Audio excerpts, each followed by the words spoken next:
Muchas gracias, Juan Miguel. Bueno, buenos días para todos. Vamos a hablar de los mitos y las verdades del gluten, porque mucho se habla de no consumir. Hay gente que te dice, no, si vos no sos celíaca, tenés que comer.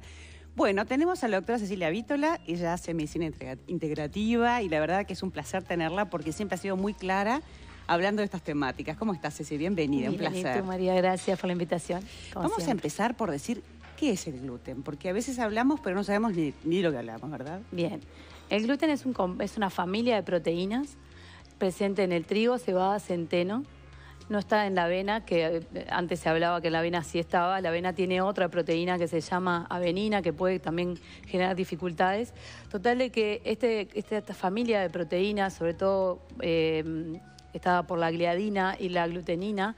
La gliadina es la que nos compete porque es la que genera los trastornos que se están viendo cada vez más, que es la enfermedad celíaca, que es una enfermedad de índole genética, autoinmune, o sea, nuestro sistema inmune ataca las vellosidades intestinales una vez que ingresa la gliadina, y el tratamiento es retiramos el gluten y el paciente puede tener una vida normal.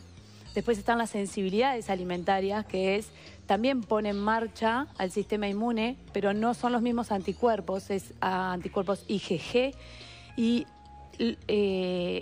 el paciente no solo tiene manifestaciones digestivas, que también antes se pensaba que la enfermedad celíaca tenía manifestaciones solamente digestivas, pero se están viendo cada vez más trastornos relacionados con el consumo del gluten de índole neuropsiquiátrica, que van desde el autismo, el insomnio, la esquizofrenia, la psicosis, déficit atencional, también se asocia al gluten.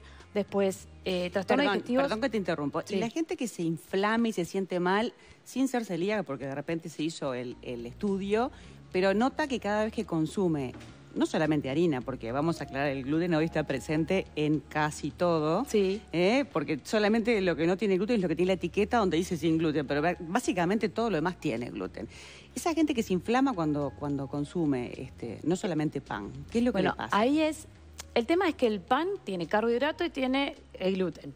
Un pan con gluten tiene la parte proteica, que es el gluten, y la parte más de carbohidrato. Entonces puede haber una cierta sensibilidad o un cierto rechazo a la parte de carbohidrato, o sea que la persona no pueda lidiar bien con estas azúcares, o puede ser directamente con el gluten.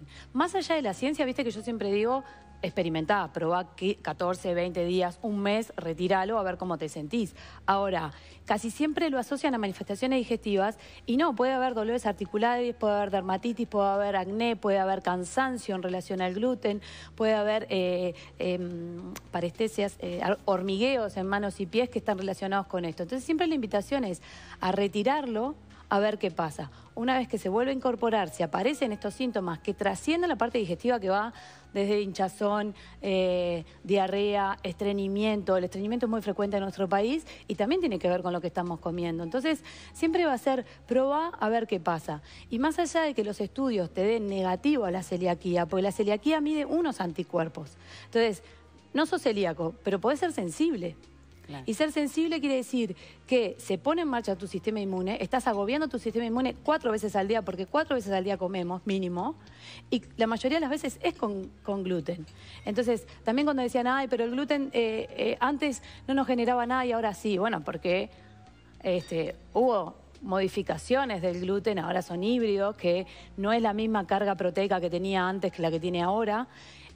No es la misma calidad de carbohidrato que había antes que la que hay ahora. Es que ahora, cada vez está más refinado. Es un gluten transgénico, pero además las harinas están refinadas, total de que pierden toda la fibra, pierden un montón de oligoelementos y vitaminas que justamente colaboran con nuestra querida microbiota, la flora intestinal, que tan importante es para nosotros y que tan importante tanto se está estudiando últimamente, cómo influye la microbiota no solo en nuestra parte mental, emocional, sino en la parte física, obviamente.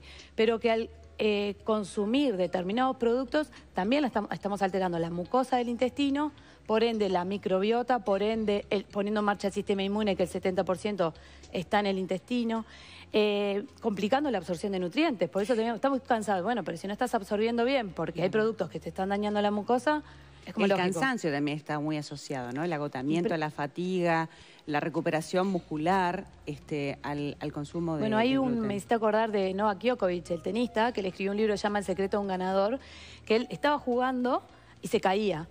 Estaba jugando y si ven videos antiguos, hasta que un médico se acerca y le dice, tú tenés que antes se decía intolerancia, en realidad el término médico es sensibilidad alimentaria al gluten, retira el gluten y el tipo, bueno, empieza a ganar. Entonces también es como, obviamente que se hizo 1000 estudios, tiene Pero que ver entonces, con... ¿qué es lo que aporta el gluten? Porque hay gente que al revés defiende, dice, no, si vos no sos celíaco, tenés que consumir, no dejes de consumir el gluten. No es una ¿Cuál proteína, es el aporte? no es una proteína imprescindible, no es necesaria. De hecho, a muchos vegetarianos nos hacían comer el seitán, que es el gluten puro, porque decían que aportaba determinadas proteínas, pero en realidad le falta un aminoácido que es carente y que no es realmente necesario. Se puede vivir perfectamente sin. Lo que sí es importante destacar es comer sin gluten, no es comer todos los productos gluten free procesados, no es comer cajas gluten free refinadas, es comer cereales sin gluten que son mijo, amaranto, quinoa, arroz, maíz. El arroz y el maíz dicen que tiene un gluten, pero no es un gluten perjudicial. Volver a lo integral. Porque y dentro eso es del lo que trigo, nos va a que el nutrir. trigo sabemos que tiene gluten, el trigo sarraceno sí se puede consumir. Claro, pero es otro trigo. El trigo sarraceno sí. El cuscús tiene gluten, entonces hay que tener cautela. El candial también. Y a veces uno dice, bueno, pero ¿cómo preparo las cosas? Hay un montón de recetas. Bueno, la doctora tiene una página web que parece una página más que una doctora de una cocinera, como digo yo. Sí, pero siempre está bueno más experimentar y cocinar y buscar otras opciones, porque el tema es que están ricos los panificados. No es un poco lo que hablábamos hace un rato. La gente cuando dice, ay, no puedo dejar el gluten porque me encanta comer esto, y que además yo no soy celíaca, entonces tengo que comer. No tenés por qué comer. Y Bien. cuando extrañamos comer el gluten, lo que estamos extrañando es comer la pizza, los alfajores, los bizcochos, pero que eso justamente no tiene la fibra, ni los oligoelementos, ni las vitaminas que nosotros necesitamos. O sea, todo lo que sea panificado, refinado, con un montón de azúcar, que también hubo todo un tema relacionado a que la gente que no come gluten tiene más tendencia a tener diabetes. Eso, perdón la palabra, pero es un divague. Porque no es por la proteína que vos tenés diabetes, es porque decís, como sano, como sin gluten, que no es sinónimo comer sin gluten, comer sano, es ir a los productos integrales sin gluten. Para eso se puede hacer un estudio, una paraclínica para saber si uno es sensible y bueno, poder adaptar el organismo a lo que nos hace bien y eso es lo ideal porque ahí conseguimos el normopeso, nos sentimos mejor y no estamos agrediéndonos. Obvio. Tenemos una pregunta de nuestro público para trasladarte, Doc. Sí. Vamos a ver cuál es el planteo que nos hacen esta mañana. Verónica dice, me hice varios estudios y ninguno me da celíaca, pero cuando hago la dieta noto que me siento mucho mejor. ¿Puede ser que sea y no se me manifieste? O sea, justamente ahí está uno de esos pacientes con esas problemáticas. Si la paraclínica dio negativa, o sea, si los estudios le dio negativo, es que no es celíaca, pero puede llegar a ser sensible. Bien. Entonces, sí nosotros pedimos en la clínica unos estudios a Estados Unidos que determinan por IgG estos anticuerpos que dicen si sos sensible o no. El problema con el gluten en este tipo de pacientes es que produce una hiperpermeabilidad intestinal. O sea, separa las células del intestino. Y al separar las células del intestino, porque, bueno, es más científico, ¿no? Estimula la secreción de sonulina, una enzima que separa las células. Y si hay mucha sonulina, hay mucha hiperpermeabilidad intestinal, que se asocia, de hecho el doctor Fasano lo asoció a las enfermedades autoinmunes, entonces también el paciente con autoinmune tiene que tener cuidado con el autoinmune no celíaco. Para poder entenderlo, está pasando a la sangre por esa especie, no de ruptura, pero ese espacio del intestino, algo que no debería de pasar y nos afecta. Ahí va, algo que debería eliminarse, pasa a la sangre como toxina y pone en marcha de nuevo el sistema inmune. Total, que estamos agobiando el sistema inmune. Una, porque una vez que se produce la hiperpermeabilidad intestinal, el sistema inmune quiere reparar la mucosa, porque es un mandato reparar. Y una vez que pasan al torrente sanguíneo estas macromoléculas, que pueden ser igual una almendra que vos masticaste mal, y que quedó como macromolécula, y como la malla está tan amplia, pasa por ahí y el cuerpo lo reacciona como si fuera una molécula extraña. Entonces eso genera un montón de trastornos que van de esto que decíamos, neuropsiquiátricos hasta dolores articulares, a cansancio, a apatía, a que no se te... Bueno, y obviamente a la inflamación, ¿no? El organismo es perfecto, así Es que perfecto. hay que ver qué es lo que nos está dañando, qué nos hace mal.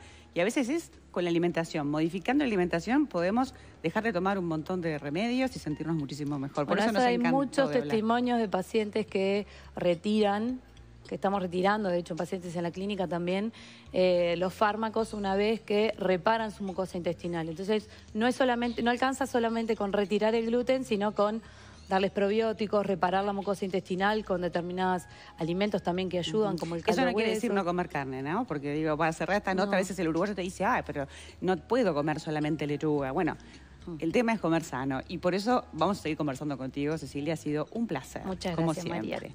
Nosotros hacemos una pausa y seguimos con más desayunos informales.